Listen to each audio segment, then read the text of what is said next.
Good morning, great morning सगळ्यांना. आज पारायणाचा तिसरा दिवस, सगळं आवरलं, देवपूजा केली, दिवाबत्ती केली आणि पारायणाला निघालो. मिस्टर सोडायला आले. बघू शकता एवढ्या कडाक्याच्या थंडीत जायला काही होत नाही. वेगळीच मजा असते, भारी वाटतं, खूप एनर्जी असते, पॉझिटिव्हिटी असते. स्वामींकडे जायचं असतं त्याच्यामुळे काही वाटत नाही. थंडी लागते थोडीशी म्हणा, पण ठीक आहे, काही इट्स ओके, उतना तो चलता है बॉस. येस. तिथे गेल्यानंतर मग उंबराच्या झाडात बघितलं असेल तुम्ही, त्याला 5 फेऱ्या मारायच्या.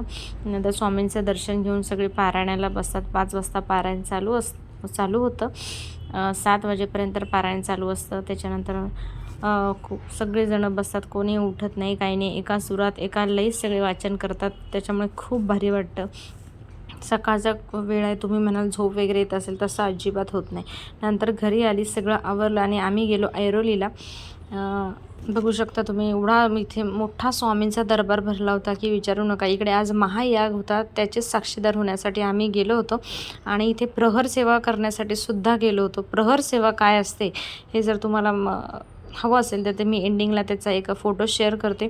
खूप छान वाटतं. प्रहर सेवा घेतली, नंतर त्यांनी खूप चांगलं सांगितलं, ते ऐकल्यानंतर बघू शकता तुम्ही एवढे जण इथे आलेले आहेत. आम्ही सकाळी 10:30 वाजता पोचलो होतो, कारण 10:30ची आरती आम्हाला अटेंड करायची होती. त्यासाठी आम्ही 10:30ला पोचलो, आरती अटेंड केली, प्रहर सेवा भेटली स्वामींच्या कृपेने, तीसुद्धा घेतली, स्वामींचं दर्शन घेतलं. बघू शकता स्वामींची रांगोळी खूप छान काढलेली इथे.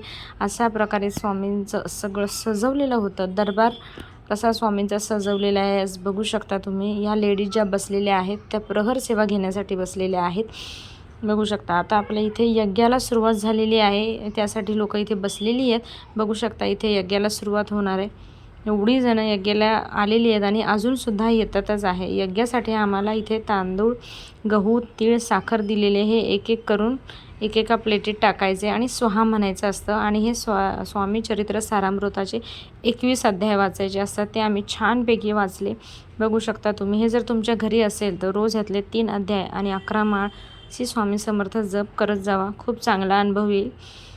बघू शकता हे याग आहे, महायाग म्हणतात ह्याला.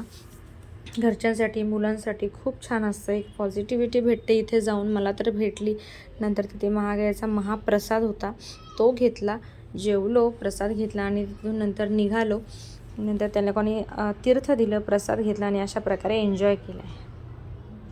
अशा प्रकारे हा महायाग सोहळा आम्ही खूप छान असा अटेंड केला. माझी व्हिडिओ आवडत असेल तर लाईक, शेअर, सबस्क्राईब नक्की करा प्लीज. थँक्यू.